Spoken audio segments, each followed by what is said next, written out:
What's up, J Fusion fans? This is Philip, and welcome back to another video. So, today we are going to talk about how Rintaro could possibly become a villain in future episodes of Kamen Rider Saber. So, anyways, before we begin, I would like to remind everyone that these videos are not intended for viewers under the age of 13, so please be advised. Now, some of the points that I'm going to mention in this video, I think I may have already said before in previous Kamen Rider Saber videos, but you know, the recent episodes are kind of doubling down on the possibility of Bintaro becoming Toma's enemy. And well, it's not an it's not a plot twist that that's going to surprise anyone, but rather it's a gradual build up to that point. So, you know, it's not just going to come out of the blue, and you're going to think, wait, Nintaro is going to betray Toma or something like that. That just doesn't make sense. But uh I actually prefer what is being done currently, how we're handling this kind of situation. Again, it's more of a build up towards the eventual battle between Toma and Rintaro. So, how it's going to turn out. It's it there is some bit of hype in this one. I really think so, because again, we see Rintaro as the secondary writer, right? He's kind of like the foil to uh, Toma's rather fiery nature. Again, given that their elements are fire and water after all, but nonetheless, this is going to be interesting. And you know, uh, given that Nintaro is, you know, essentially a good guy, he could possibly be one of the goodest good boys that you will ever see in the Kamen Rider franchise. But this good nature of his can actually be used uh, against him, I guess, against himself, and against other people, most especially Toma. Again, this is what we're being shown in the most recent episodes of Kamen Rider Saber. So we're going to talk about that and his possible redemption arc as well. Now, to start off, by the way, I remember that we may have shared some rumors about Kamen Rider Saber before, and one of those rumors is Rintaro being killed off. Now, that rumor, I honestly hope that it stays a rumor, because uh, for me, Rintaro doesn't deserve to die. Sure, Kanto is a major character, but he was killed off.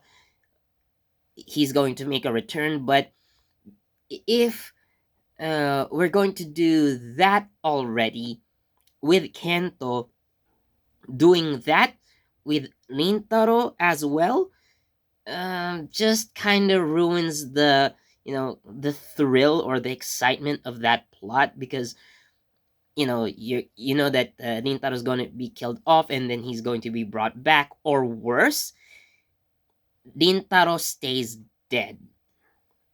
And these rumors came out early, but mind you, so this like if this ever happens, Nintaro getting killed off very early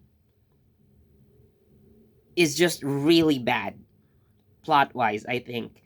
But even if, like, sure, if it makes much more sense to have him killed off in the end, the fact that he gets killed off, if ever, or the let's say, it's not a fact, sorry, like the possibility of Rintaro being killed off, if ever, just isn't bad, or just is, it's just bad for a story. So anyway, I'm going to try to explain myself in this video. So anyways, let's move on. So, you know, like I've said earlier, Rintaro is very much a good boy. We can see in his mannerisms, like he uses the more polite and humble boku, as opposed to most of the swordsmen of Logos, like for example Toma, who uses the pronoun ore, which is uh, a bit more tough or brash, and his manner of speaking in general is polite. So he uses the des in maso again.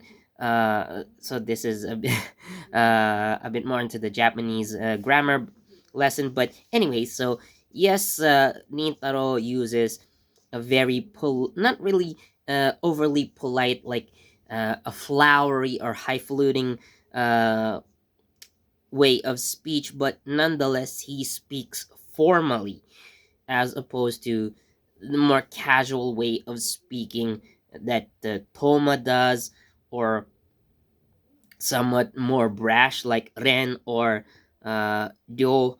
So again, it kind of reflects his good nature as well, but he does have strange tendencies. But this may stem from him being raised in Wonder World, not having much of an idea how the real world is. Like he doesn't know. He has only read about eclairs, but he's never seen one before. And his way of introduction in episode one, like how he introduced himself to Toma in May, was strange to say the least. But nonetheless, yes, we see Nintaro as a really kind young man. So, how come he's going to turn into a villain? Now, this may come from the fact that Nintaro grew up with the Sword of Logos. And he said so himself when he talked to uh, actually it was Kento. So he mentioned to Kento that he does not have parents. So he admittedly doesn't understand what Kento is going through. Uh, During that time, just a refresher. So Kento thought that his father betrayed the Sword of Logos. So the Kamen Rider caliber that he sees, he thought it was his father. But as it turns out, it was Daichi Kamijo. And, Kento tried to get answers out of Daichi as well. So, like, asking, like, what happened to my father? Did he really betray the Sword of Logos? So, those kinds of questions, right? So, Kento's actions were pretty much driven by his father and the pursuit of the truth behind his father's, so-called betrayal. And again, he tells Rintaro that you don't understand anything, and Rintaro says, "Yes, I don't, because I don't have parents. For me, the Sword of Logos is my family." So, that's trying to quote Rintaro, by the way. So this is what can be weaponized against Toma. In the recent episode of Kamen Rider Saber, Reika is kind of stoking the flames. Uh, you know, this she's sowing in the seeds of doubt, and Nintaro is really, really conflicted. You can see it in his expressions. He wants to believe in Toma, but for him, the Sword of Logos comes before anything. like we don't really know what happened to Rintaro's parents, whether they died when he was very, very young, or he was given away for adoption or anything. There are possible theories that we can speculate, but the end result is Nintaro never knew about his parents, and he grew up, or he was raised by the sword of Logos, therefore making him very, very loyal to the organization. And this loyalty is what Reika is trying to take advantage of, or at least we see Reika talking to him as if she represents Master Logos.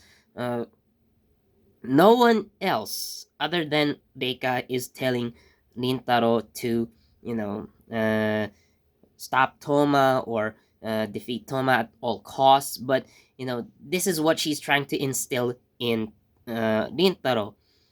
So she's trying to take advantage of Rintaro's loyalty and using it as a weapon. Uh, so you know, at some point, Rintaro will be forced to fight Toma. So this is where their conflicts would deepen. So uh, we see one by one the other swordsmen of Logos return to Toma's side once again. We already have Tetsuo Daishinji, and Ryo Ogami also decides to join with Toma once again. And who knows, maybe someone can convince Ren to actually switch sides and become an ally once more. But Rintaro would probably be the last guy to uh, be, you know, to be allies and friends with Toma once again. If we look back in past episodes, especially when Kento was still alive, you know, the three of them actually promised each other, that they would fight together and they would write their own stories and such. So, you know, Rintaro still has that, some, in a way, he still has some attachment to uh, Toma with that particular scene. But like I've said earlier, his loyalty to the Sword of Logos comes first, and so what do I see in the future if once Rintaro actually becomes an enemy? Now, Reika or maybe Master Logos may provide Rintaro with a power up to counter Toma. So I do see a possible future form for uh, Kamen Rider Blades, which should be able to at least go toe to toe with Toma, who is increasingly becoming more powerful. So he recently acquired the primitive dragon. He is going to acquire the elemental dragon soon, uh, very soon actually, which will further increase that power. So in order to counter that, uh, of course, Rintaro is going to need to upgrade as well, because uh, the King Lion Daisenki would probably be no match for the Elemental Dragon, if ever. So I would assume that Master Logos would provide Rintaro that kind of power up needed to defeat Toma, so to say. But yeah, and of course, this may go on for a few episodes, like going back and forth with Toma. Yeah. So, how about, let's move on to the next part. So, Nintaro's redemption.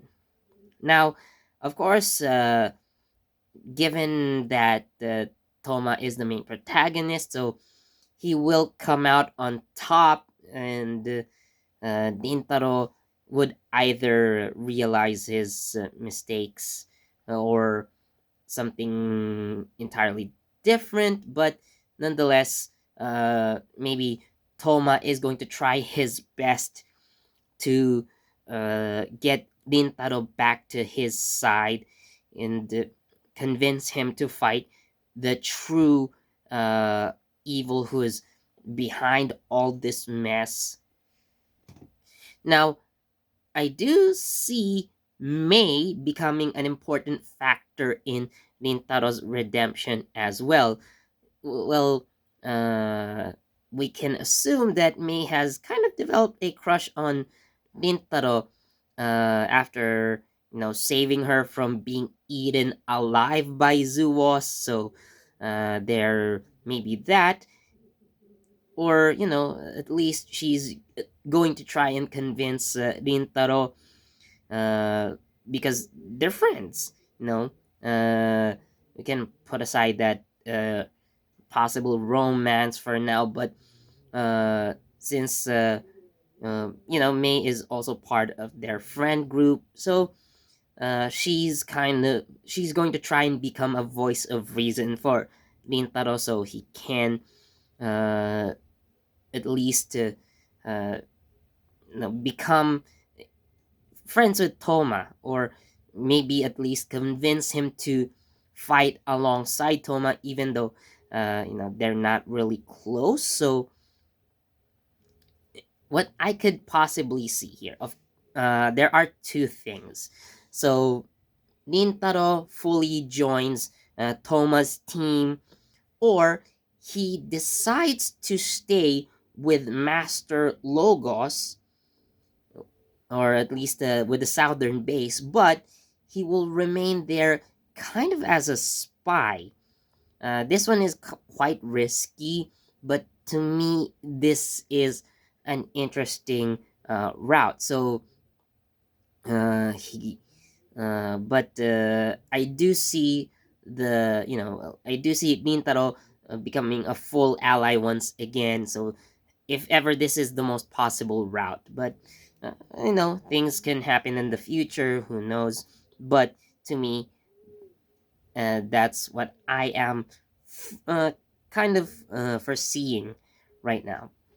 So once Nintaro comes back, now this is what I am hoping personally.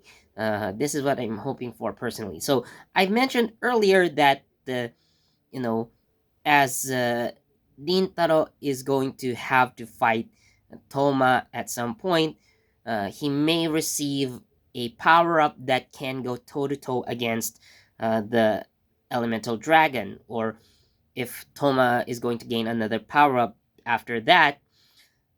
Now, once Rintaro comes back, being an ally of to being an ally for Toma uh and the other swordsmen of the northern base,